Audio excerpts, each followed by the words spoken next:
Hey Sarah, thanks for meeting me. I really need your help with something. Of course, Mike. You sounded pretty frustrated on the phone. What's going on? Well, you know how I've been having issues with my new laptop? I tried complaining to the store yesterday, but I feel like I didn't express myself well.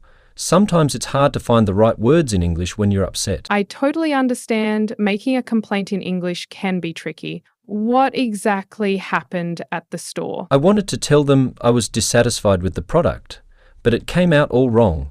What's a good way to start a complaint in English?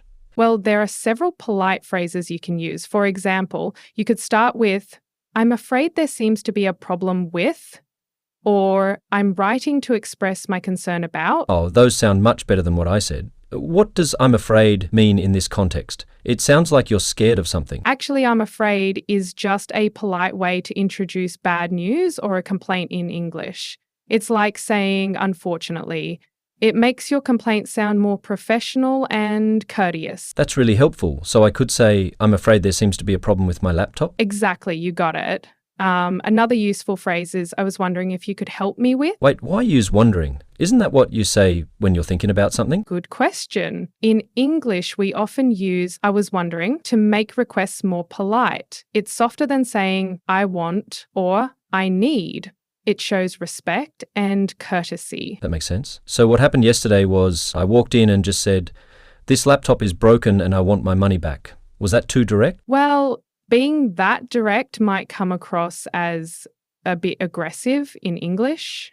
Instead, you could say something like, I purchased this laptop last week and I've been experiencing some issues with it. What do you mean by experiencing issues? Is that different from just saying having problems? Both mean the same thing, but experiencing issues sounds more professional and formal.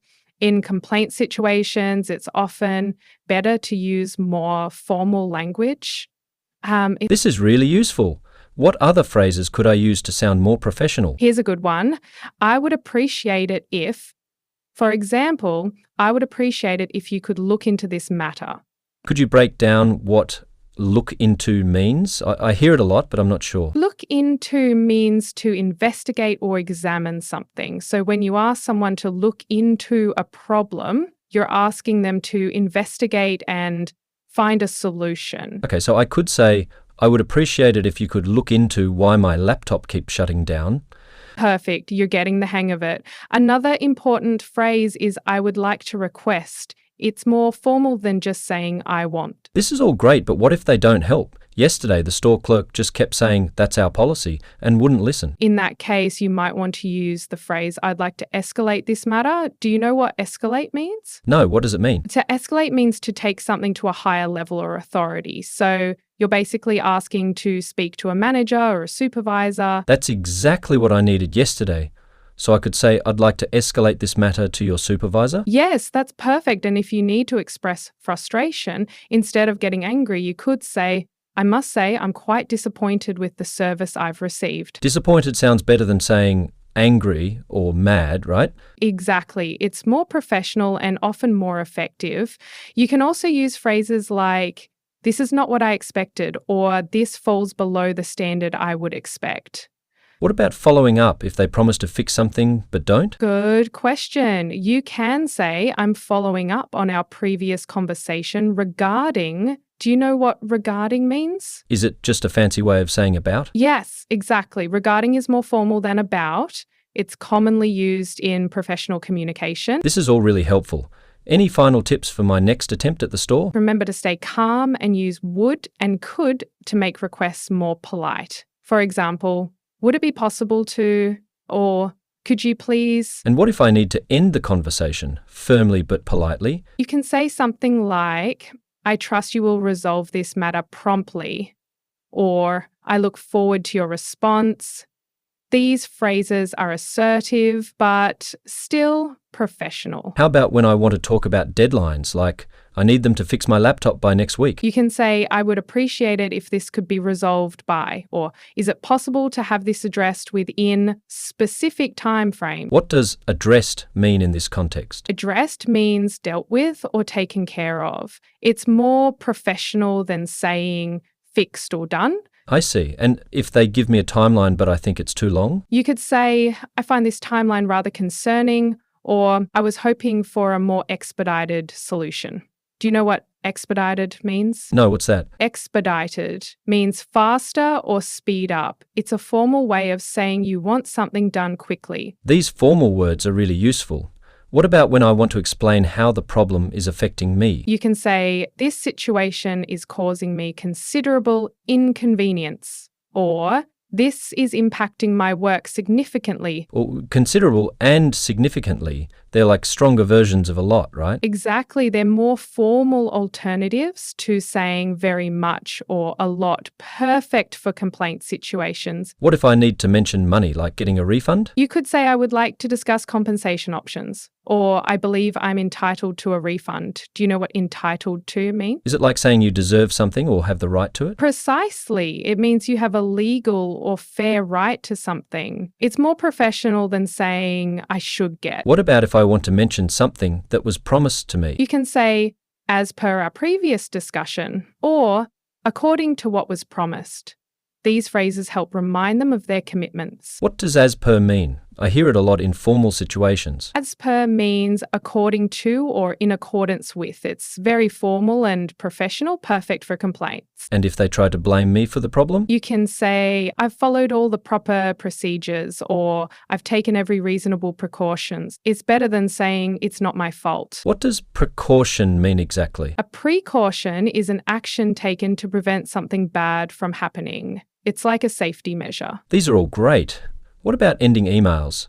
Sometimes I need to follow up in writing. For emails, you can close with, I look forward to your prompt response, or I await your urgent attention to this matter. Is prompt just another way of saying quick? Yes, but prompt is more formal and professional. It implies immediacy without sounding demanding. And if they keep ignoring my emails? You might say, I must stress the urgency of this situation, or this matter requires immediate attention.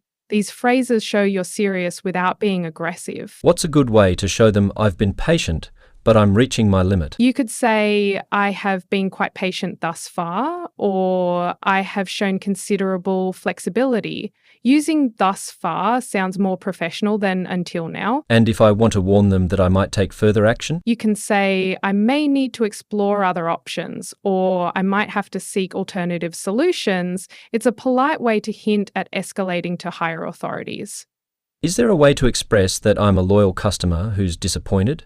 Yes, you could say, as a long-standing customer, or having been a loyal patron. Do you know what patron means? No, what's that? A patron is a regular customer or supporter of a business. It's a more formal way of saying customer. One more thing, what if I want to document everything that's happened? That's a good practice. You can say, I'd like to summarize our interactions to date.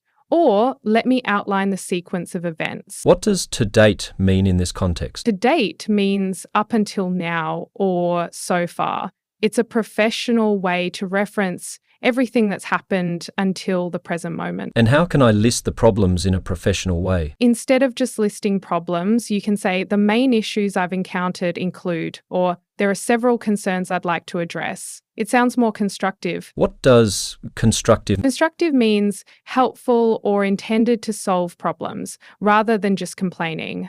It's like being productive with your criticism. That makes sense. What about when I want to point out that something isn't working as advertised? You can say this product isn't performing as described in the specifications, or the functionality doesn't match what was advertised. Functionality, that's a formal way of saying how something works? Exactly. Functionality refers to how something is supposed to work or its features. It's more professional than saying how it works. What if I need to describe technical problems? You can say, the device is experiencing technical difficulties, or there appear to be recurring malfunctions. Do you know what recurring means? Is it when something keeps happening again and again? Yes, perfect. Recurring means happening repeatedly. It's more formal than saying keeps happening. And if I want to mention that I've already tried fixing it myself? You can say, I've attempted various troubleshooting steps, or I've taken several measures to resolve this issue. What exactly does troubleshooting mean? Troubleshooting means trying to identify and fix problems, especially with technical devices. It's a professional term for problems. These are really helpful, What about when I want to end my complaint positively? You can say, I'm confident we can reach a satisfactory resolution, or I trust this matter can be resolved amicably. What does amicably mean? Amicably means in a friendly and peaceful way. It shows you want to solve the problem without conflict. That's good to know.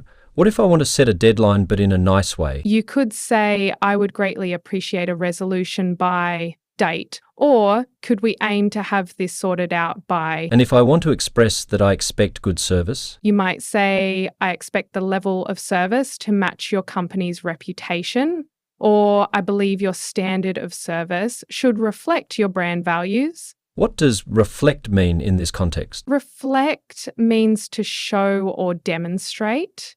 So when you say something should reflect brand values, it means it should show or live up to those values. This is all great for formal situations, but what about more casual complaints, like at a restaurant? For casual situations, you can still be polite but less formal, like, excuse me, but there seems to be an issue with my order, or I hate to mention this, but... These phrases are really making me feel more confident about complaining in English. That's great. Remember, the key is to stay polite but firm. Being assertive doesn't mean being rude. What does assertive mean exactly? Being assertive means standing up for yourself clearly and confidently, but without being aggressive or rude. It's finding that perfect middle ground. Let's practice a bit. What if my food arrives cold at a restaurant? You could say, I apologize for bringing this to your attention, but my meal seems to be cold. This shows you're being considerate while raising the issue. I like how you used bringing this to your attention. It sounds nicer than just complaining. What about at a hotel?